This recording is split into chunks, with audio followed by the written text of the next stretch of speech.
बाअदब बामुलायसा होशियार शहनशाह हिंद বাদশাহ সালামত জালালউদ্দিন মোহাম্মদ সভায় প্রবেশ করছেন।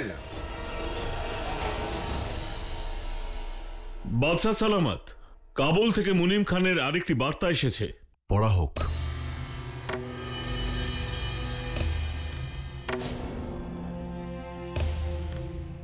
শাহেনশাহ দীর্ঘজীবী হন। কাবুলের সমস্ত সম্পদ আর জঙ্গে আলাপ শাহী ফৌজের দখলে রয়েছে, আর তা আগ্রায় পাঠানো হচ্ছে।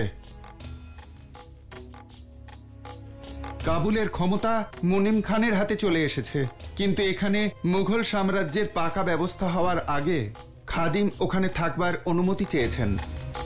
ওনাকে অনুমতি দেওয়া হলো। আমি মুনিম খানের কাজে খুবই খুশি। আমার ভগ্নিপতি আবুল মালি আমার বিরুদ্ধে বিদ্রোহ করতে চেয়েছিল, আর মুনিম খান দক্ষতার সঙ্গে তাকে প্রতিরোধ করেছেন। ওনাকে বার্তা পাঠানো হোক, যতদিন কাবুলের পরিস্থিতি স্বাভাবিক না হচ্ছে ততদিন যেন উনি ওখানেই থেকে যান। উনি ফিরে আসার পর ওনাকে আমি ওয়াজিরে আলার পদ দিতে চাই। মারহাবা, সুবহানাল্লাহ, সুবহানাল্লাহ।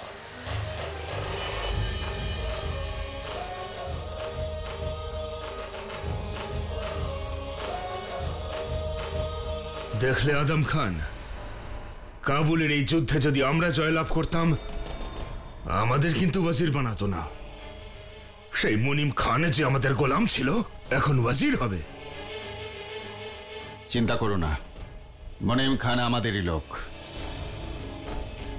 ওয়াজিরে আলা ওই হবে, আর ক্ষমতা আমাদের হাতে থাকবে। হ্যাঁ, যদি আসগর খান এই পদটা পেত, আমি খুশি হতাম না। আমি কখনোই চাই না যে আসগর খান ওয়াজিরে আলা হোক।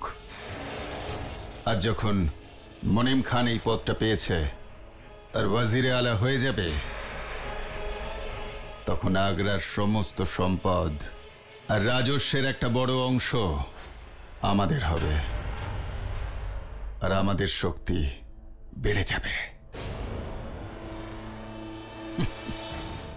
যোধা, এটা জড়িয়ে নাও। আগ্রার শীত আপনার কেমন লাগছে যোধা বেগম? প্রণাম সালিমা বেগম। আগ্রায় এটাই আপনার প্রথম শীত, তাই না? ধীরে ধীরে আপনিও অভ্যস্ত হয়ে উঠবেন। এই দেখুন, আমি আপনার জন্য কি নিয়ে এসেছি। আপনি সেলাই করতে ভালোবাসেন, তাই না? শেখ কুতুবনের একটা দোহা পড়লাম, খুব সুন্দর ভাবনা। আপনি চাইলে আমি শোনাতে পারি। না সালিমা বেগম, আজ ভালো লাগছে না, চলুন বসি। আমি আসছি। মনে হচ্ছে হাকিম সাহেবার ঔষধে কাজ হচ্ছে।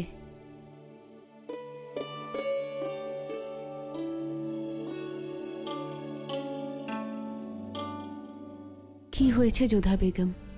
আপনার কি আবার বমি হচ্ছে? না, মনটা ঠিক ভালো নেই। সেলিমা বেগম, আপনি খারাপভাবে নেবেন না। আমি দোহা অন্য কোনো দিন শুনি। আমি বুঝতে পারছি যোধা বেগম, আপনার মনের মধ্যে কি হচ্ছে। আপনার শুভাকাঙ্ক্ষী আর আপনার থেকে বড় হওয়ার দরুন একটা কথা বলতে পারি? বলুন। খারাপ সময়েরও একটা ভালো দিক আছে, সেটা খুব তাড়াতাড়ি চলে যায়। সময় তো পেরিয়েই যায় সেলিমা বেগম, কিন্তু কিছু কিছু ক্ষত সারা জীবন থেকে যায়। আপনি তো জানেন শাহেনশাহ আমার সঙ্গে কি করেছেন। আমি জেনের সামনে কত কিছুই না আমায় বললেন। ওনার চোখে আমার কোনো সম্মানই নেই। এটাই তো দৃষ্টিভঙ্গি যোধা বেগম। আপনার মনে হচ্ছে শাহেনশাহ আপনাকে সম্মান দিচ্ছেন না, কিন্তু আমার এটা মনে হচ্ছে শাহেনশাহ আপনার সম্মান রক্ষা করছেন। উনি চান না কেউ আপনার দিকে আঙুল তুলুক। সেই জন্য উনি মালিকায়ে আজমের সামনে এটা স্বীকার করেছেন যে উনি আপনার সঙ্গে রাত কাটিয়েছেন। উনি এটা চাননি যে আপনি ওনার চোখে ছোট হয়ে যান, তাই উনি নিজেকেই ছোট করেছেন। যে প্রশ্ন আপনি ভাবছেন সেই প্রশ্ন ওনার মনেও রয়েছে। যদি আপনাদের মধ্যে সম্পর্কই না থাকে, তাহলে আপনি গর্ভবতী হলেন কি করে? আর এর থেকেও বড় কথা হলো, মারিয়াম মাকানি হামিদা বানুর চোখে আপনাকে পবিত্র আর সৎ প্রমাণ করেছেন। শেষটা যেমনই হোক সেলিমা বেগম, তাতে শুরুটা তো আর বদলাতে পারে না। লক্ষ্য যাই হোক না কেন, কিন্তু সাধনা এমন করা উচিত যাতে কেউ কষ্ট না পায়। আমি আপনার কষ্টটা বুঝতে পারছি যোধা বেগম। আপনি একবার ভাবুন, আপনি শাহেনশার জায়গায় থাকলে আপনি কি করতেন? আমি এটা বলছি না যে আপনার ভাবনাটা ভুল, কিন্তু শাহেনশাকেও তো ভুল বলা ঠিক নয়, তাই না? হতে পারে আপনারা দুজনেই নিজেদের জায়গায় সঠিক, কিন্তু একই সাথে দুজন ঠিক কি করে হতে পারে সেলিমা বেগম? আমি হিন্দুস্তানে একটা গল্প শুনেছি যোধা বেগম, হতে পারে আপনিও শুনেছেন। 5 জন অন্ধ লোকের সামনে একটা হাতিকে নিয়ে আসা হলো, আর 5 জনকেই জিজ্ঞাসা করা হলো হাতি কেমন। একজন হাতির পা ধরলো, তো সে বলল হাতিকে থামের মতন দেখতে, আর একজন হাতির লেজ ধরলো, সে বলল হাতি দড়ির মতন। এইভাবে 5 জনে হাতির শরীরের বিভিন্ন অংশ ছুঁয়ে হাতিকে 5 রকম ভাবে ব্যাখ্যা করলো যে হাতি এরকম দেখতে, হাতি ওরকম দেখতে। এই 5 জনের ধারণা সঠিক ছিল না, কিন্তু এই 5 জনকে তো ভুলও বলা যায় না যোধা বেগম। সেভাবেই এটাও তো হতে পারে আপনিও ঠিক আর শাহেনশাও ঠিক। তাই আমার কথা শুনুন, এত চিন্তা করবেন না, সঠিক সময়ের অপেক্ষা করুন আর নিজের ভাবনা চিন্তাকে মুক্ত রাখুন, আর আপনি দেখবেন আপনাদের প্রশ্নের উত্তর সঠিক সময়েই পেয়ে যাবেন। সালাম সালিমা বেগম, ক্ষমা করবেন, আপনাকে হাকিম সাহেবা এক্ষুনি ডেকেছেন। আচ্ছা যোধা বেগম, আমি এখন আসি, নিজের খেয়াল রাখবেন।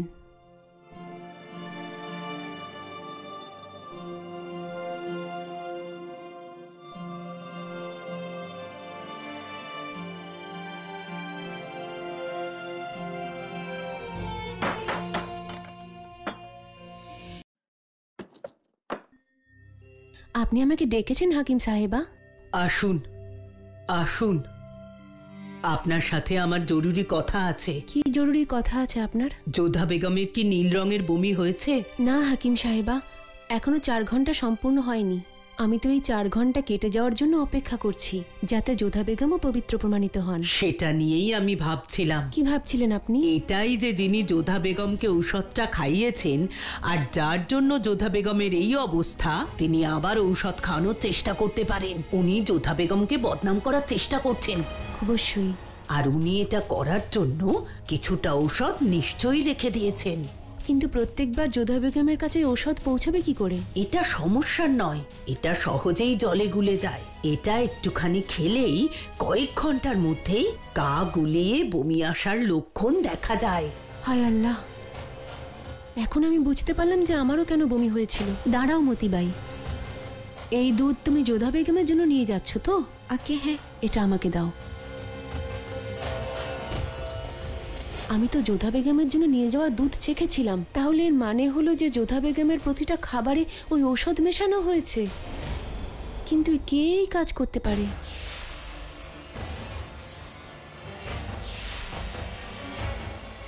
ওই বোরখা পরা মহিলা। বোরখা পরা মহিলা? হ্যাঁ হাকিম সাহেবা, আমি ওই বোরখা পরা মহিলাকে এক ঝলক দেখেছিলাম রান্নাঘরে। আমি ওকে আটকাতে যাই, তার আগেই ও পালিয়ে গিয়েছিল। তারপরে আমি ধরেই নিলাম যে এটা আমার ভুল হতে পারে। হায় আল্লাহ, ওই দিনই আমি অপরাধীকে ধরে ফেলতে পারতাম। দেখতে কেমন ছিল?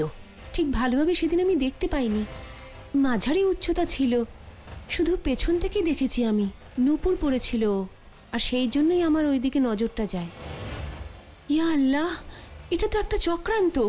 আমাকে তো এক্ষুনি যেতে হবে হাকিম সাহেবা। কোথায়? সবাইকে সাবধান করতে, রান্নাঘরে, যাতে বাইরের কেউ না ঢুকতে পারে। খোদা হাফিজ।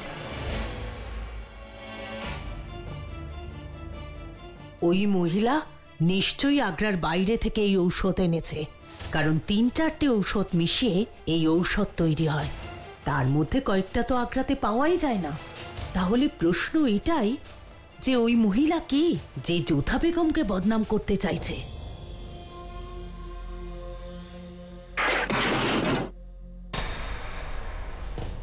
হে আল্লাহ, সর্বনাশ হয়ে গেল, ঔষধ তো নষ্ট হয়ে গেল। এবার কি হবে? যে কোনো উপায়ে হোক এই ঔষধ যোধা বেগমকে দিতেই হবে। এই কাজটা যে কোনো প্রকারে সম্পন্ন করতেই হবে।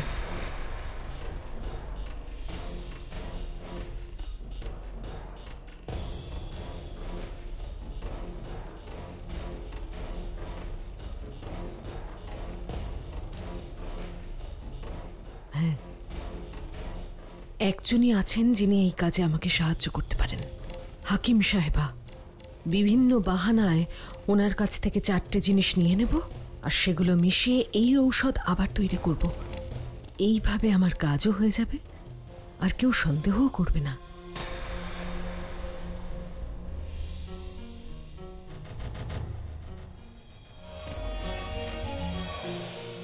তোমরা এখন এসো।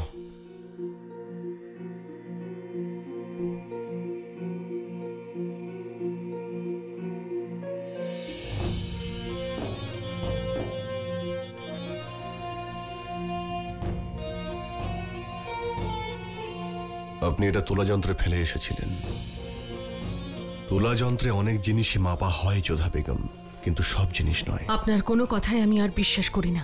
সে না থাক, আমি আপনাকে এখানে কোনো জবাবদিহি করতে আসেনি আর কোনো কথা বিশ্বাসও করাতে আসেনি। আমি আপনাকে এটা বলতে এসেছি যে একজন শাহেনশাহ তার তুলাদণ্ডে শুধু সুবিচারেরই পরিমাপ করে, কারোর দেওয়া উপহারের নয়। যদি আপনার মনে হয় যে আংটিটা ফিরিয়ে দিয়ে আপনি আমার কাছে মহান হয়ে যাবেন, তাহলে দয়া করে সেই ভুল ধারণা রাখবেন না। কারণ আপনি ভুল বা ঠিক যাই বলুন, আমার আত্মাকে আপনি কষ্ট দিয়েছেন, আমার সম্মানে আঘাত করেছেন। আমি আপনাকে আবার বলছি যোধা বেগম, আমি এখানে আপনার সঙ্গে কোনো তর্ক করতে আসেনি। আমি এখানে এটা ফিরিয়ে দিতেই এসেছি। এর কোনো প্রয়োজন নেই আমার।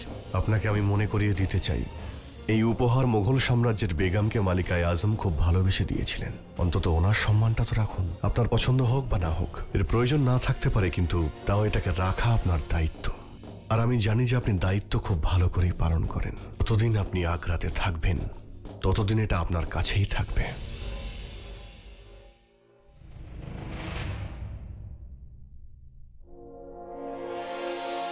খুব ভালো হতো আমি যদি আপনাকে বলতে পারতাম যোধা বেগম যে আমার হৃদয়ে কি চলছে। ভালো হতো যদি হাকিম সাহেব আর ঔষধের প্রতিক্রিয়া খুব তাড়াতাড়ি হতো, তাহলে বিশ্বাস করতাম আপনি পবিত্র। তারপর আমি আসল অপরাধীকে শেষ করে দিতাম। কি জানি উনি আবার কি চাল চালতে চলেছেন। বলতে পারবো না, তবে শুধু এটুকু বলতে চাই যে আপনি যদি সত্যি হন তবে আমিও মিথ্যে নই।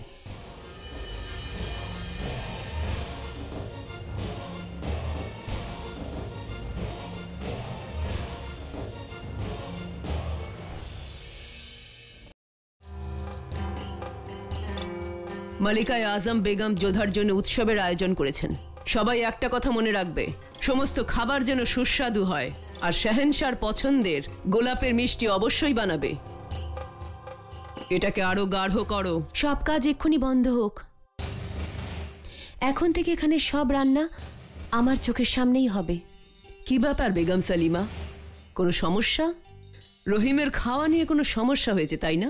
না মহামাঙ্গা, আমি শুধু এটাই চাইছি যে যোধা বেগমের জন্য যা তৈরি হবে, শুধু সেটা আমি চেখেই দেখব না, সেটা আমার চোখের সামনে তৈরিও হবে। ক্ষমা করবেন বেগম সালিমা, এমন কি ব্যাপার ঘটেছে বেগম যোধার খাবারে? ক্ষমা করবেন মহামাঙ্গা, আপনি ওয়াজিরে আলিয়া আর শাহেনশাহর বড় আম্মি, কিন্তু আমি আপনাকে এটুকুই বলতে পারি, সেটা আমার শহর আর এই সাম্রাজ্যের শাহেনশাহর ভালোর জন্যই করছি। কি এমন ঘটনা যা আমার থেকে লুকিয়ে রাখা হচ্ছে? আমার কথায় আপনার খারাপ লাগেনি তো? না, একদমই না বেগম সালিমা। শাহেনশাহর ভালোর জন্য আপনি যাই করবেন, সেক্ষেত্রে আমি আপনার পাশে আছি। আজ থেকে আর এখন থেকে এই শাহী রান্নাঘর বেগম সালিমার অধীনে থাকবে। অনুমতি দিন। আর একটা কথা, এখানে সেই থাকতে পারবে যাকে এখানে বহাল করা হয়েছে। এর বাইরে এখানে কেউ আসতেও পারবে না আর এখানে থাকতেও পারবে না। যেমন হুকুম হুজুর।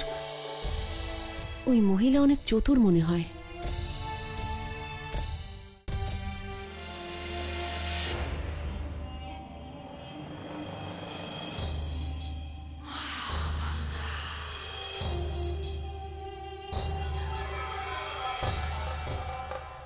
ওয়াজিরে আলিয়া এইভাবে রান্নাঘরের দিকে কেন তাকিয়ে আছেন? মুঘল সাম্রাজ্যের ওয়াজিরে আলিয়া আমি। যেখানে সমস্যা তৈরি হবে সেখানে তো আমার নজর থাকবেই। কেমন সমস্যা হুজুর? এসব কিছু বুঝতে পারছি না। সালিমা বেগম আমার কাছে কি লুকোচ্ছে? জালাল আমাকে কিছু বলছে না। আমি একটু বাইরে গেছি আর এর মধ্যে এত কিছু ঘটে গেল। কিচ্ছু বুঝতে পারছি না হুজুর। রেশম, জালাল যখন জানে যে বেগম যোধার গর্ভে যে সন্তান আছে সেটা তার নয়, কিন্তু ও মালিকায় আজমের সামনে মিথ্যে কেন বলল? যে ওই সন্তানটা ওর, অবশ্যই জালাল বেগম যোধাকে আগ্রা থেকে যেতে না দেওয়ার অজুহাত তৈরি করছে। কিন্তু কেন? আর ওখানে সালিমা বেগম, উনি শাহী রান্নাঘর নিজের অধীনে নিয়ে নিল। বেগম যোধার খাবারের ওপর নজরদারি করা হবে। কি ঘটনা ঘটতে পারে? জালাল আমার কাছে লুকোচ্ছে। সালিমা বেগম এমন কেন করছে? কিছু তো ঘটেছেই। ভেতরে আসুন। আদাব হাকিম সাহেবা, আপনার সঙ্গে একটু দরকার ছিল। আপনি একটুখানি বসুন, আমি এক্ষুনি আসছি। আচ্ছা, কি হয়েছে বলো? শরীর খারাপ? আসলে আমি ঔষধের ব্যাপারে অনেক কিছুই জানি। আমার ঔষধের জন্য কিছু জিনিস শেষ হয়ে গিয়েছিল, সেই জন্য আপনার কাছ থেকে নিতে এসেছি। কি কি? ওই 4টে জিনিস হলো কলার আরক, কাকন চূর্ণ, সিদ্ধ কাসিরো আর লোহার ভস্য।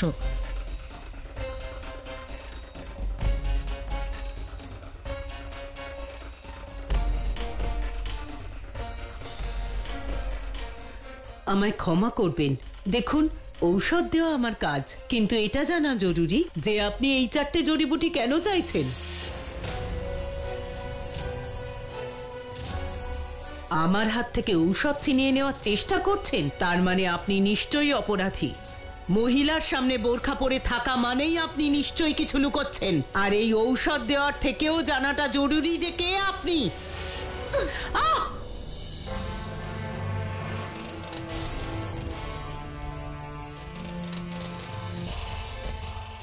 সালিমা বেগম কোথায়?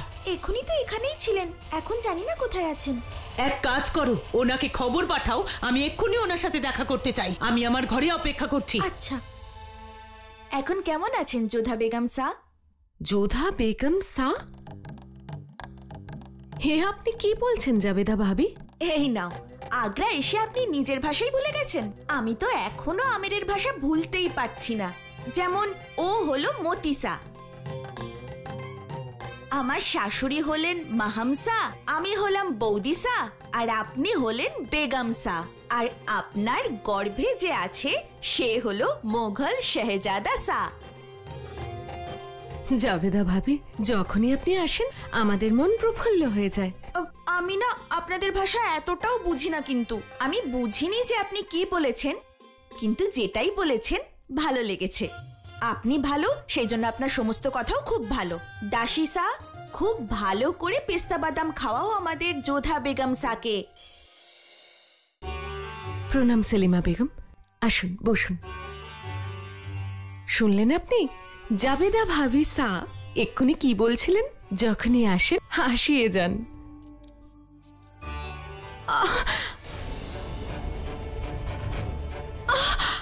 কি হয়েছে যোধা বেগম? কি হয়েছে যোধা?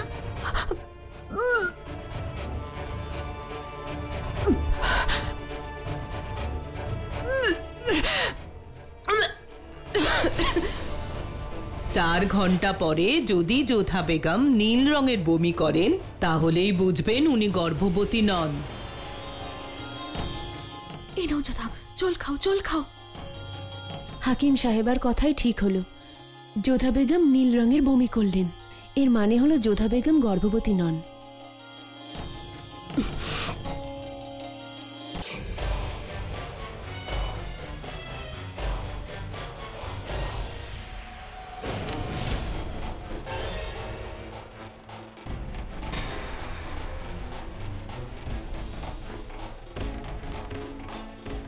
কোথায় গেল সেই হাকিম?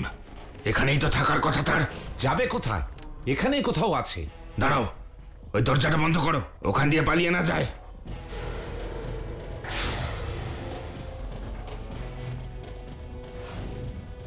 রানথাম্বর, মেবার, মারোয়ার আর বদি, আমাদের আস্তে আস্তে এই সমস্ত এলাকা দখল করতে হবে যাতে ঢাকা যাওয়ার রাস্তা আমরা পাই।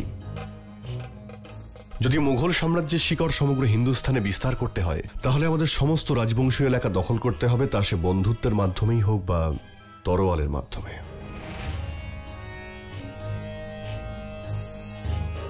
এই সময়টা কেন কাটছে না আমাকে এখনই জানতে হবে যে যোধা বেগমের উপরে ওই ঔষধের প্রতিক্রিয়া কি হলো। শাহেনশার জয় হোক। বেগম সেলিমা সুলতান আপনার সঙ্গে এক্ষুনি দেখা করতে চান। ওনাকে এখনই নিয়ে এসো। আপনারা আসুন।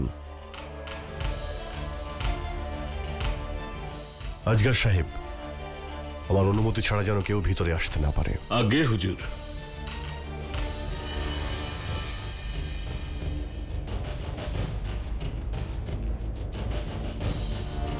বলুন সেলিমা বেগম, আপনি বলুন কি সংবাদ? ওই ঔষধের প্রতিক্রিয়া কি যোধা বেগমের উপরে হয়েছে? হাকিম সাহেবের কথাই সত্যি হলো শাহেনশাহ।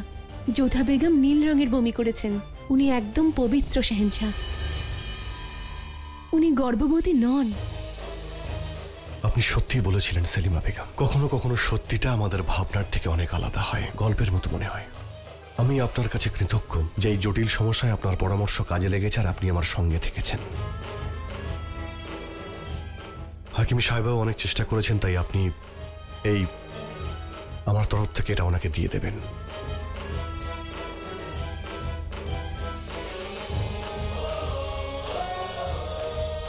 আমাকে এটা খুঁজে বের করতেই হবে যে এই নোংরা খেলা কে খেলেছে আর কে যোধা বেগমের বিরুদ্ধে এত বড় ষড়যন্ত্র করেছে।